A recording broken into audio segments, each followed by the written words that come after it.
우리 지난주 암송 구절 같이 한번 볼까요? 지난주 암송 구절 같이 보겠습니다. 시작. 예수께서 대답하여 이르시되 기록되었으되 사람이 떡으로만 살 것이 아니요 하나님의 입으로부터 나오는 모든 말씀으로 살 것이라 하였느니라 하시니. 마태복음 4장 4절 말씀. 아멘. 예수님께서 우리 사람은 떡으로만 사는 것이 아니고 하나님의 나오는 말씀이 필요한, 우리는 육적인 존재만 아니라 영육혼이 있는 존재인 것을 말씀하고 있습니다. 이 말씀 가지고 여러분 매일매일 살아가지만 육적인 것만 아니라 영적인 필요가 있다는 사실을 기억하시고 나아가길 바랍니다. 이번 주 말씀 같이 봅시다. 시작. 하나님이 나사렛 예수에게 성령과 능력을 기름 붓듯 하셨음에 그가 두루 다니시며 선한 일을 행하시고 마귀에게 눌린 모든 사람을 고치셨으니 이는 하나님이 함께 하셨습니다. 사도행전 10장 38절 말씀. 아멘. 이 말씀 가지고 살아가시고 또 이 말씀 가지고 이 말씀처럼 주님 내 삶 가운데 은혜 달라고 이렇게 기도하면 참 좋겠습니다. 여러분과 함께 이제 오늘 주어진 말씀을 가지고 부활의 주님을 만나지 못할 때 우리 삶 가운데 생기는 그러한 문제들, 그런데 그 문제를 주님께서 해결하시게 되죠. 해결하시는 주님을 통해서 우리가 또 주어진 말씀 통해서 이렇게 읽어가면 참 좋겠습니다. 지금부터 약 2000년 전에 예루살렘의 엠마오를 향해 걸어가던 두 사람이 있었습니다. 예루살렘에서 엠마오까지는 거리로 하자면 약 11km, 25리라고 되어져 있고 미국 마일로 하면 7마일 정도 되는 그러한 거리입니다. 그래서 그렇게 먼 거리는 아닌데 그들의 발걸음은 그렇지만 무겁고 또 대화는 슬픔으로 가득 차 있습니다. 어깨가 축 처져 있는 그들의 모습을 생각할 수 있습니다. 왜냐하면 그들이 이런 상황에 처한 것은 그들이 메시아라고 믿었던 나사렛 예수님께서 십자가에 죽으셨기 때문입니다. 그들은 예수님이 이스라엘을 속량할 자, 즉 구원자, 구속자라고 이렇게 믿고 기대를 가졌는데 예수님께서 십자가에서 죽으심으로 말미암아 그들의 기대가 산산조각 났기 때문입니다. 물론 그들은 빈 무덤에 예수님의 그 죽었던 그 무덤, 장사지었던 그 무덤이 비었다는 소식을 들었고 또 천사들의 그런 증인도 들었고 또 사람이 갔을 때 정말 믿음이 비어 있었다는 예수님의 부활의 소식을 들었지만 오히려 더 큰 혼란만 그들을 가운데 가져다 준 것 같습니다. 그래야 그들은 그 부활의 소식을 믿지 않고 받지 않고 뭐 상식적으로 말이 되지 않는 내용이니까 그들의 고향, 어떻게 보면 삶의 터전인 예수님 따르기 전에 갔던 엠마오를 향해서 간 것을 보게 됩니다. 그런데 놀라운 일이 일어났습니다. 부활하신 주님께서 엠마오로 가는 제자들 가운데 친히 나타나셨고 그들과 동행하시고 그들과 대화하셨습니다. 여러분, 그런데 놀라운 일이 일어났는데 예수님이 나타난 것도 놀랍지만 더 놀라운 건 뭐냐면 그 엠마오라는 두 제자가 예수님인지 알지 못했다라는 것입니다. 함께 동행하시고 함께 얘기하시는데 그분이 예수님인지를 알지 못하는 그들의 상황, 이들이 바로 그런 것을 보게 되는데요. 주님께서는 때때로 우리 삶 가운데 늘 동행하시고 함께 하시고 은혜 주시는데 우리도 때때로 오늘 두 엠마오라는 두 제자들처럼 주님이 함께 한다는 사실을 우리가 인식하지 못하고 마치 주님이 나에게 관심 없는 것처럼, 나에게 무관심한 것처럼, 나를 마치 버린 것처럼 느끼며 살아갈 수 있다라는 것입니다. 오늘 말씀을 같이 읽어보면서 우리가 왜 이런 상태에 빠지는지 또 살펴보고 또 그러기 위해서 이런 상태 가운데 벗어나기 위해서 우리가 어떻게 해야 되는지 이렇게 좀 살펴보면 참 좋겠습니다.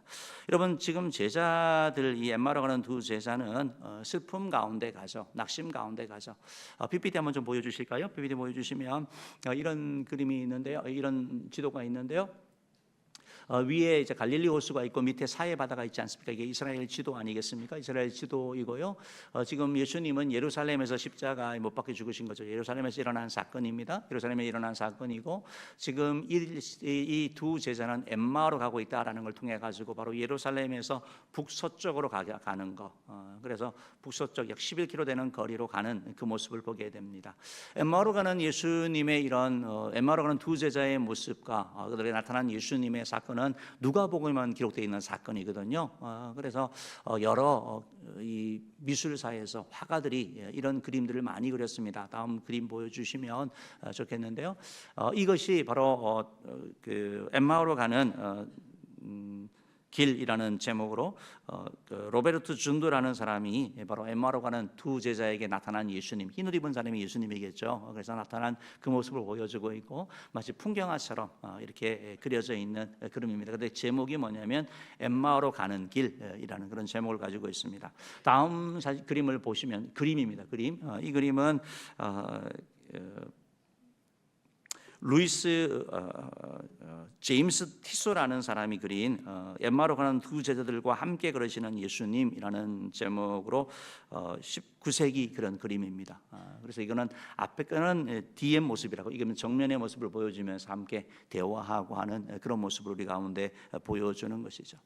여러분들이 혹시 뭐 성지순례나 이런 데 가시다 보면 중세 뭐 성전에 들어가 보면 그림이 참 많이 그려져 있죠. 성화가 많이 그려져 있는 이유가 왜 그러냐면 당시에 예배를 드릴 때 라틴어로 설교를 하고 있거든요. 그러니까 우리나라 말로 해도 잘 못 알아듣는데 라틴을 하니까 일반 성도들이 알아듣겠습니까? 그리고 성경은 사제들만 가졌잖아요. 성경을 글도 모르고 또 읽을 수가 없었기 때문에 그림을 그려가지고 그림을 통해서 설명하는 겁니다. 지금 저 아까 전에 저런 그림이 있으면 오늘 본문의 내용을 충분히 설명할 수 있는, 설교할 수 있는 그림을 통해서 당시 사람들에게 복음을 전하려고 했던 그런 모습인 것을 알게 되는 것이죠. 어쨌든 오늘 이 엠마오로 가는 두 제자의 모습을 통해 가지고 부활의 주님을 만나지 못했을 때, 아니 부활의 신앙, 믿음이 우리 가운데 뭐 갖지 못했을 때 나타나는 그런 모습을 보게 되는데요. 여러분 부활의 주님을 만나지 못하게 되면 오늘 본문에 이 엠마오의 두 제자의 모습에서 딱 나타나게 되는데 첫 번째로 뭐냐면 영적인 눈이 가려워진다라는 것입니다. 영적인 눈이 가려워지는 것을 보게 되는데요. 그러니까 일반적인 건 다 봅니다. 사람도 보고 나무도 보고 다 보는데 영적인 걸 보지 못하는 것이죠. 그래서 눈에 보이는 것들만 보고 보이지 않는 영적인 것을 보지 못하는 일이 일어나게 되는 것. 그래서 깨닫지 못하고 알지 못하고 마치 우리가 다 아는 정보를 가지고 있는 것처럼 우리가 이 땅에 영원히 살지 못합니다. 그런데 영적인 눈이 가려져 있으면 마치 이 땅에 영원히 살 것처럼 생각하고 살아가게 되는 것이죠. 이 땅에 천국과 지옥이 없는 것처럼 정말 이 땅이 전부인 것처럼 살아가게 되는 것이고, 부활의 주님을 만나게 되면 영적인 눈이 열리게 되는 것. 오늘 엠마오로는 제자에게 주님께서 찾아가셔서 바로 그들의 눈을 열어주신 것을 보게 되는 것입니다. 16절 말씀 한번 읽어보겠습니다. 16절 말씀 읽어봅시다. 시작. 그들의 눈이 가리워져서 그인 줄 알아보지 못하거늘. 그들의 눈이 가리워졌다라고 16절 말씀하면서 제자의 상태가 눈이 가리워진 이런 상태인 걸 보게 됩니다. 뭐 큰 슬픔과 아픔, 고통이 있으면 그 문제에 집중하다 보면 보지 못하게 되는 것이죠. 제자들의 모습도 아마 그렇지 않나 싶은데 여기서 가리워졌다, 눈이 가려졌다라는 이 말은 붙잡혀 있다 이런 의미를 가지는 거거든요. 그러니까 스스로 눈을 감은 게 아니라 외부의 힘에 의해서 눈이 막혀 있는 걸 말하는 겁니다. 그러니까 보지 못하는 어떤 다른 세력에 의해서 보지 못하는, 깨닫지 못하는 것을 얘기를 합니다. 예수님께서 바로 옆에 계셨고 말씀도 하셨고 동행하셨나, 그런데 알아보지 못하는 거, 이게 바로 그들의 영적인 상태를 설명하고 있는 것을 보게 됩니다. 예수님께서 그들을 향하여 이 영적인 눈이 가려져 있는 그들에 대하여 책망하십니다. 바로 25절 말씀인데요. 25절 말씀을 읽어봅시다. 25절 봅니다. 시작. 이르시되 미련하고 선지자들이 말한 모든 것을 마음에 더디 믿는 자들이여. 그 두 가지 그다음 읽어봅시다. 시작. 그리스도가 이런 고난을 받고 자기의 영광에 들어갈 것이 아니냐 하시고 라면서 설명하는 건데요. 그 지금 이 엠마오로 가는 두 제자가 어깨가 축 처져서 고행에 내려간 이유가 뭐죠? 예수님이 십자가에 못 박혀 죽으셨기 때문에 그러는 거거든요. 이들은 죽음을 실패라고 생각했습니다. 십자가의 죽으심이 끝이라고 생각했습니다. 십자가의 죽음이 바로 우리를 속량할 자로서 감당해야 되는 사명이라는 것을 예수님이 계속 설명하셨지만 듣지 않았고 또 받지 않았고, 그래서 죽음이 끝이라고 생각했기 때문에 주님께서 그들에게 말씀하는 거죠. 내가 그동안 얼마나 많은 얘기를 했느냐, 그러면서 그들에게 미련하다라고 말하는데, 여기서 미련하다는 것은 뭐 지혜가 부족하다, 지적인 능력이 부족한, 우리가 뭐 미련 곰탱이 이런 표현이 아니고 바로 영적인 통찰력이 가려져 있는 그런 상태를 얘기를 합니다. 그러면서 더디 믿는다라고 표현하고 두 가지 책명하거든요. 미련하고 더디 믿는다. 그러니까 정보가 부족한 게 아니에요. 예수님이 다 말씀하셨고 지금 예수님이 부활하셨다라고 제자들도 얘기를 했습니다. 그리고 여인들이 갔더니 천사를 만났다고 얘기를 하고, 예수님의 또 다른 제자가 갔을 때 무덤이 비어 있다까지 다 얘기를 하는 거예요. 그러면 이게 뭔가라고 최소한 탐구를 해보고 뭐 안 믿는다 하더라도 한번 확인을 해봐야 되는데 이들은 받아들이지 않는 거죠. 그래서 자기 생각, 자기 관념이 아주 가득 차 있는, 꽉 차 있는 사람인 것을 우리가 알게 되는 것을 보게 됩니다. 그러니까 이들에게는 정보가 부족한 게 아니고 어떻게 보면 마음이 열리지 않은 것을 얘기를 하는 것이죠. 그래서 존 칼빈은 그런 얘기를 했는데요, 우리가 하나님의 은혜를 누리려면 눈이 열리기 전에 마음이 열려야 된다라고 말했습니다. 눈이 열리기 전에 마음이 열려야 된다. 우리가 여러분 초청 축제를 하고 복음을 전할 때마다 우리가 그런 경험을 하죠. 우리가 그런 기도하지 않습니까? 하나님, 이들에게 기문을 열어주시고 마음문을 열어달라고. 마음문이 닫혀 있으면 봐도 보지 못하고 들려지지 않습니다. 그러나 마음문이 열려질 때, 믿음의 눈이 열려질 때 보게 되고 들려지는 거거든요.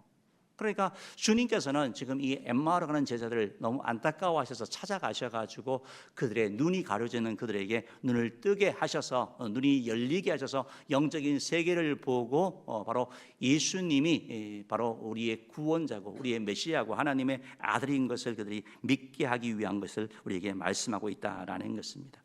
사랑하는 여러분, 우리가 영적인 눈이 가리워지면 진리를 보지 못합니다. 그냥 눈에 보이는 나무, 새, 하늘 다 보는데 그러나 눈에 보이는 물질적인 것만 보게 되는 거, 영적인 것을 보지 못하게 되는 것이죠. 또한 한편에 있어서 우리가 정말 소중한 것을 보지 못합니다. 당연히 여기는 것들이 참 많은 거죠. 우리가 코로나를 겪으면서 그런 찬양을 많이 했던 것 같아요. 은혜라는 찬양 참 많이 하지 않았습니까?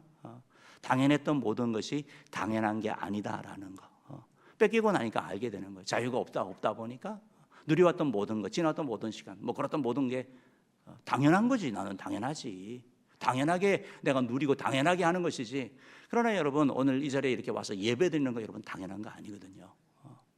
영적인 눈이 열린 사람은 감사가 나오는 것이죠. 이 자리에 함께 있는 것도 건강한 거고, 건강한 것도 감사한 거고.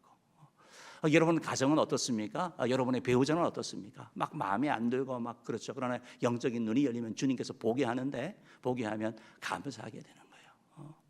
내 자녀가 마음에 안 들 수 있지만 그러나 믿음의 눈이 열리면 소중해지는 겁니다. 감사해지는 거예요. 불평을 보는 게 아니고 감사를 보게 되는 거. 주님께서 하시는 게 바로 그런 일을 하시는 것이죠.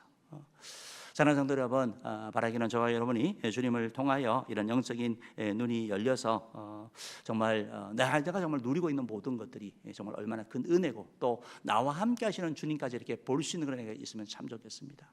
주님이 우리와 함께 하시고 우리에게 은혜 주기 원하시고 하기 원하는데 우리가 미련하고 더디 믿다 보니까, 우리가 고집이 세고 내 생각에 사로잡혀 있다 보니까 받아들이지 못하고 받지 못하는 것이죠. 저는 혹시 여러분 가운데 혹시 예배드리면서 또 신앙생활하면서 주님이 느껴지지 않고 보여지지 않고 계속 물질적인 것만 보는 그런 분들이 있다면, 영적인 눈이 가려져 있는 분이 있다면 여러분을 찾아가시는 주님을 통하여 새로운 출발이, 영적인 눈이 열려지는 그런 해가 기를 주임으로 축복합니다. 두 번째로 부활의 주님을 만나지 못할 때는 영적인 눈이 가려졌을 뿐만 아니고 마음이 냉랭해지게 됩니다.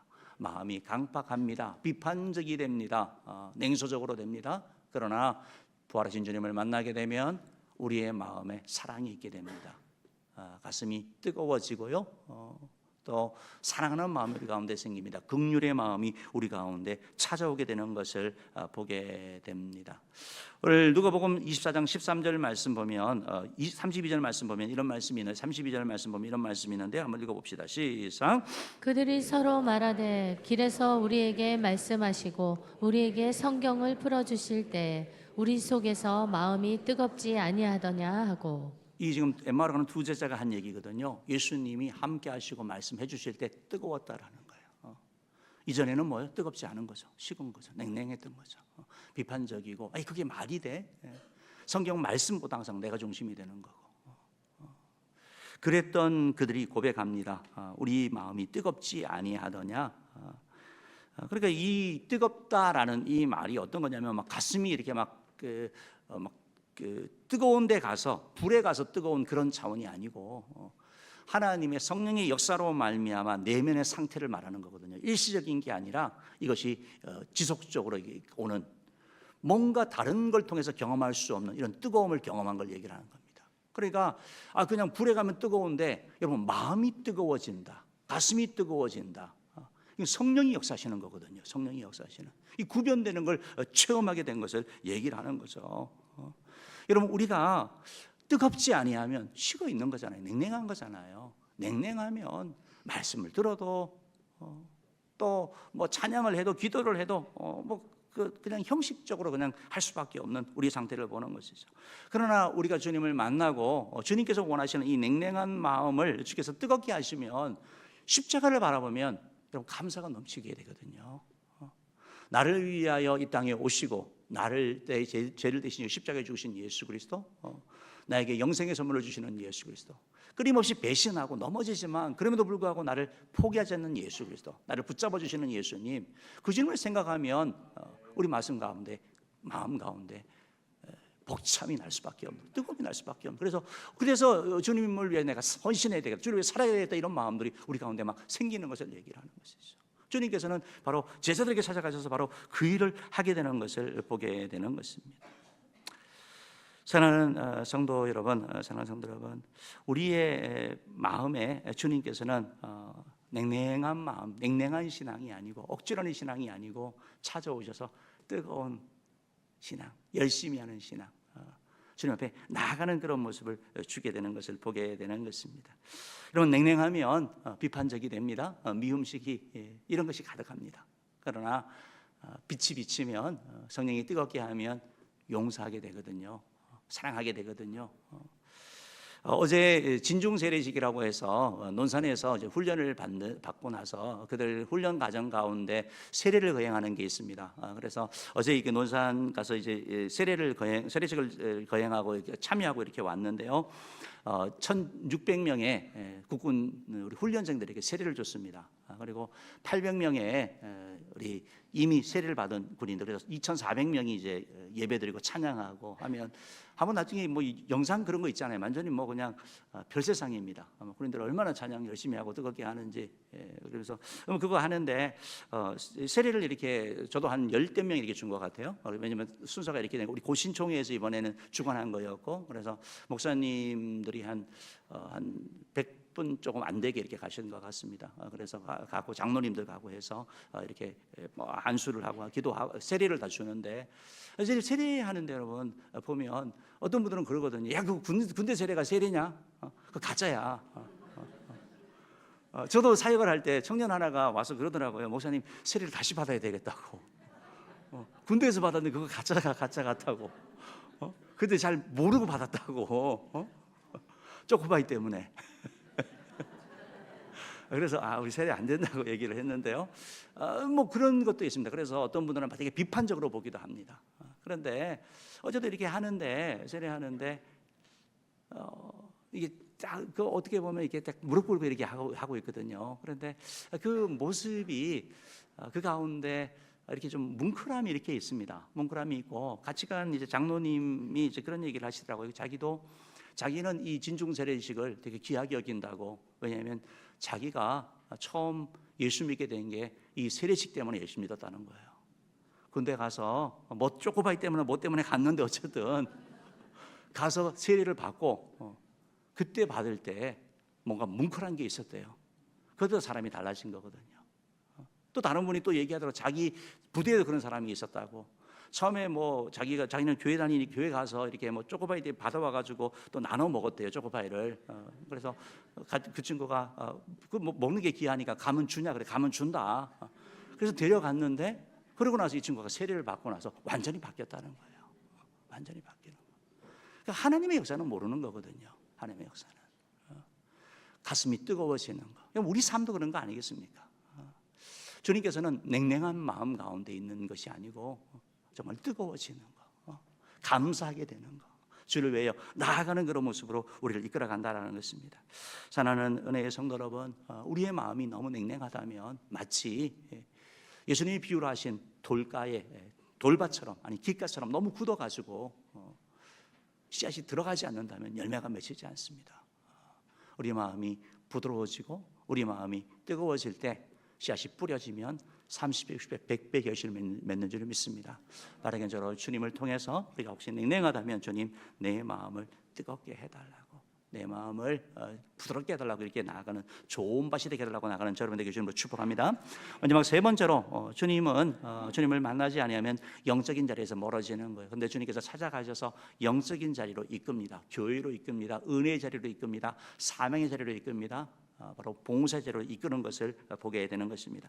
13절 말씀 우리 한번 같이 한번 읽어볼까요? 13절 읽어봅시다. 시작. 그날에 그들 중 둘이 예루살렘에서 25리 되는 엠마오라 하는 마을로 가면서 그날에 바로 예수님이 부활하신 날이에요. 부활하신 날. 부활했다는 부활의 새벽의 소식을 듣고 그들은 안 믿고 이제 가는 거거든요. 예수님 십자가에 죽으시고 나서 3일 됐으니까 가는 거예요. 그러면서 그들이 예루살렘에서 엠마오로 간다라고 표현하고 있거든요. 엠마오로. 여러분 아까 전에 봤지만 PPT 다시 한번 보여주시면 이렇게 되겠습니다. 이게 조금 더 잘 나와 있는 것 같아요. 그래서 저기 올리브산이 감람산이거든요. 그러니까 예루살렘 예수님 감람산에서 기도하시고 예루살렘 들어가지고 하셨잖아요. 그리고 나서 예루살렘에서 그리고 이제 엠마오로 지금 내려가는 그런 모습들. 그리고 나중에는 저 갈릴리 호수에서 제자들을 만나 주시잖아요. 이런 여정들이 표현되어 있는 걸 보는데 이게 어떻게 보면 약간 북쪽이잖아요. 북서쪽이잖아요. 그런데 이제 원어의 의미를 보면 내려간다는 표현을 쓰거든요. 그래서 이것이 단순하게 아니 왜 올라가는지 왜 내려가? 우리가 꼭 서울 중심으로 해서 뭐 경기도 가도 시골 간다 이렇게 표현하는 것처럼 중심이 있는 거고 이 예루살렘 성전은 높잖아요. 그게 산이잖아요. 성전산이잖아요. 그 예루살렘이 높기 때문에 보통 내려가는 그런 의미도 맞는 거고. 그러니까 내려간다라는 것은 영적인 상태를 얘기를 하는 거거든요. 그럼 주님을 만나지 않고 우리의 믿음이 견고하지 않으면 예배가 멀어지게 되는 거죠. 기도가 힘이 없어지는 거고 말씀이 읽지 않게 되는 거. 그래서 결국은 멀어지는 이런 상태. 이것이 사실은 우리의 모습을 나타내고 있는 거죠. 주님께서는 이런 자들을 사랑하셔서 이런 자를 사랑하셔서 찾아가시죠. 여러분 오늘 제일 중요한 게 뭐냐면 이 엠마오로 가는 제자를 주님께서 포기하지 않으신다라는 거예요. 제일 중요한 게 뭐냐면 부활하신 예수님이 이들을 찾아가셨다라는 거. 이게 오늘 말씀의 핵심이에요. 여러분 우리는 그렇잖아요. 야 열심히 예수님 믿고 열심히 기도하고 하면 주님 만나지. 맞습니다. 그렇게 신앙생활 할 때도 있거든요. 그때는 특별한 일이 없을 때 그냥 갈급함이 있을 때. 그러나 어떻게 보면 오늘 제자들처럼 주님을 의지하고 믿었는데 그 믿었던 모든 것들이 무너지는 것처럼 우리가 추구하고 우리가 바라던 건강이 무너지고 사업이 무너지고 관계가 무너지고 그래서 정말 어깨에 힘이 다 빠져버린 그런 상황. 그래서 정말 내가 신앙이 도대체 있는가 없는가 이 흔들리는 그러한 때조차도 주님께서는 찾아오신다. 그런 자도 포기하지 않는다는 것을 주님께서 말씀하고 있는 거죠. 그래서 오늘 주님께서 바로 그들을 찾아가시는 모습을 보게 되는 것입니다.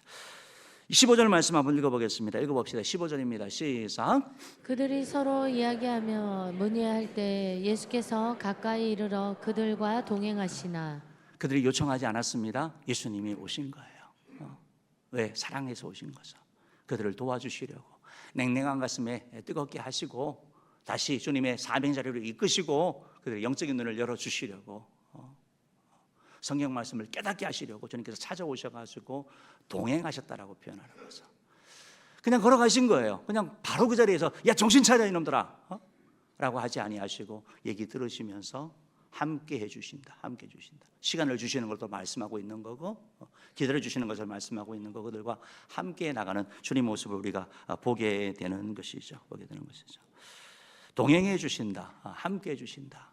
여러분 예수님이 탄생하실 때 이름이 임마누엘이 뭡니까? 하나님이 우리와 함께 하신다. 여러분이 예수님을 열심히 믿을 때만 아니고 때로 흔들릴 때도 나이 들었을 때도 병 들었을 때도 주님은 함께 하시는 거죠. 여러분 모래 위에 발자국이라는 그러한 유명한 그런 그 그림이 있잖아요. 이게 그 뭐 예화가 있잖아요. 어떤 사람이 밤에 이제 잠을 자다가 꿈을 꿨는데 발자국이 있는 꿈을 꾸는 거예요. 두 발자국이 찍혀 있는 거예요. 그런데 보니까 하나는 네 발자국, 하나는 예수님 발자국이라는 거예요. 그러면서 그 발자국이 지나가면서 자기 삶의 여정의 그림을 다 스크린처럼 보여주는 거예요. 근데 두 발자국이 걸어가다가 어느 순간 보니까 발자국이 하나밖에 없습니다. 그 장면에 자기 삶의 화면을 보니까 자기 인생에 가장 힘들었고 가장 절망스럽고 가장 고통스러울 때였던 거예요. 주님께 얘기를 하는 거죠. 주님, 분명히 주님께서 주님과 함께하면 주님을 따라가면 함께한다고 말씀하지 않았습니까? 근데 왜 내 인생에 가장 힘들고 가장 주님이 필요할 때 이때 왜 발자국이 하나밖에 없는 겁니까? 하나님 항의하듯이 따지듯이 이렇게 얘기한 거죠. 근데 주님이 말씀하는 거죠. 사랑하는 자녀야, 사랑하는 아이야, 이때는 내가 너를 업고 간 거야. 저건 네 발자국이 아니라 내 발자국이야. 이런 내용이거든요. 여러분, 주님은 여러분이 가장 고통스러울 때 또는 신앙적으로 흔들릴 때 또는 엠마오에 가는 두 제자처럼 바로 그러한 때도 주님은 여러분을 포기하지 않습니다. 여러분과 함께합니다. 여러분이 그 주님을 발견하는 길로 주님으로 축복합니다. 주님은 또한 그들을 찾아가셔서 이들에게 눈을 뜨게 하고 새롭게 위해서 찾아가셔서 그들과 함께하면서 임만해 주실 뿐만 아니고 주님께서는 말씀으로 깨우쳐 주시는 것을 보게 되는 거죠. 27절 말씀 읽어봅시다. 시작. 이에 모세와 모든 선지자의 글로 시작하여 모든 성경에 쓴 바 자기에 관한 것을 자세히 설명하시니라. 선지자의 글로 시작하여서 모든 성경에 쓴 바 자기에 관한 거, 자기가 누구? 예수님이죠. 메시아에 대한 걸 얘기하는 거죠. 창세기 3장에서 말씀하시는 여인의 후손이 와서 뱀의 머리를 상하게 할 것이다. 뱀은 사단을 얘기하잖아요. 바로 예수님께서 죽으시고 부활하심으로 말미암아 사망의 권세를 깨트리시고 승리께서 대한 것을 말씀하는 거거든요. 바로 예수님께서 바로 처녀가 잉태하여 아들을 낳으리니라는 그 말씀처럼 받고 그 아들이 바로 메시아, 바로 예수님인 것을 말씀하는 거고, 이사야 53장에서 말씀하시는 것처럼 그가 채찍의 맞음으로 우리가 나음을 입고 그가 징계를 받고 우리가 평안을 누린다는 말씀처럼 주님께서 우리 대신 도살장에 끌려가는 어린 양처럼 잠잠하게 가시는 그분이 바로 예수님인 것을 말씀해 주는 거, 깨우쳐 주는 것이죠. 그래서 성경을 통해서 제들에게 말하는 거죠. 결국 예수님이 이 땅 가운데서 우리의 모든 죄를 대신 지시고 십자가에 죽으실 것이고 부활할 것이야. 요나처럼 다시 살아날 것이야 라고 말씀하시는 이 성경의 모든 내용들을 가르치면서 성경의 핵심이, 성경의 기준이, 참된 복음이 바로 예수라는 것을 제들에게 가르쳐 줄 때 영적인 눈이 열린 것이죠.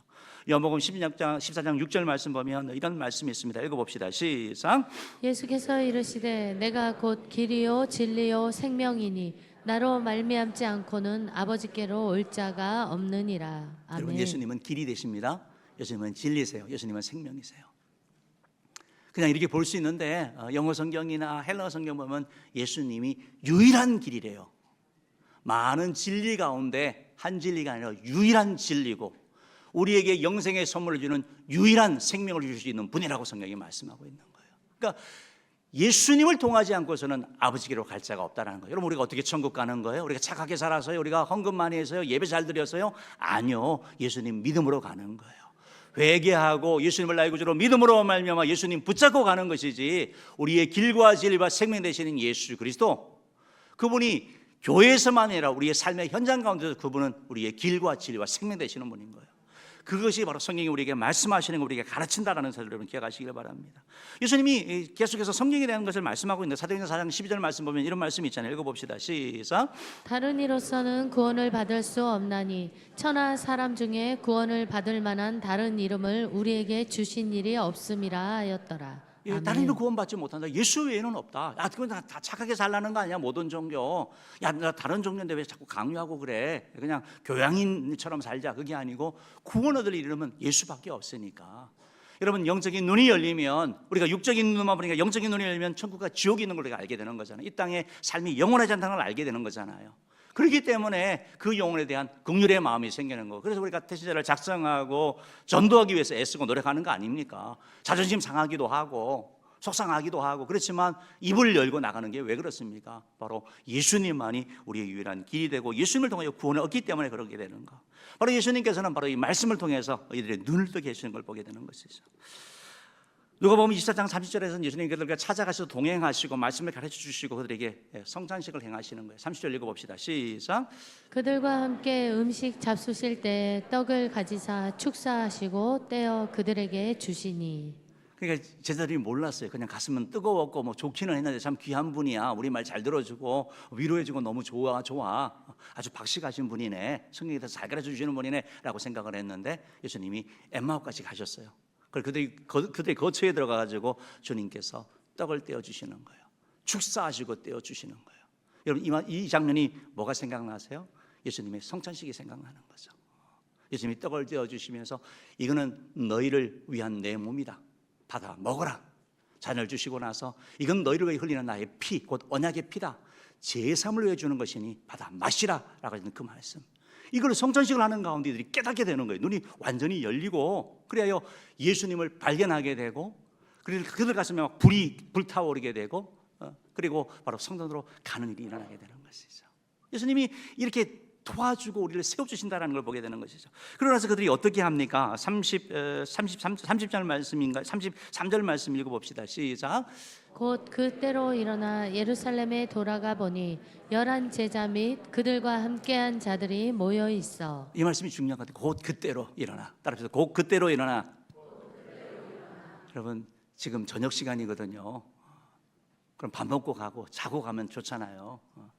근데 항상 우리가 다음에 하면 마귀가 다음을 참 좋아하는 것 같아요. 헌신할게 다음에 할게요. 예수 믿어 다음에 믿을게요. 그 다음이 잘 안 오는 거거든요.